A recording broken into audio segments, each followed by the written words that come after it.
பாம்பன் பாலத்தை சுற்றிலும் சூழ்ந்து கொண்ட கருமேகங்கள் குறித்த அதிர்ச்சி காட்சி.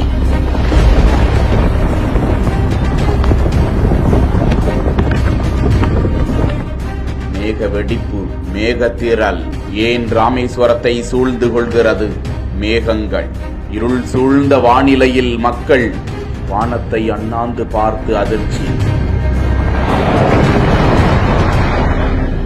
ஏற்கனவே வானிலை ஆய்வு மையம் வெளியிட்டிருந்த தகவலில் நாகை, ராமநாதபுரம், தூத்துக்குடி, நெல்லை, கன்னியாகுமரி ஆகிய மாவட்டங்களில் கன முதல் மிக கனமழையும், தஞ்சை, திருவாரூர், மயிலாடுதுறை, புதுக்கோட்டை, சிவகங்கை, விருதுநகர், தென்காசி ஆகிய மாவட்டங்களில் கனமழையும் பெய்ய வாய்ப்புள்ளதாக தகவலை வெளியிட்டிருந்தது.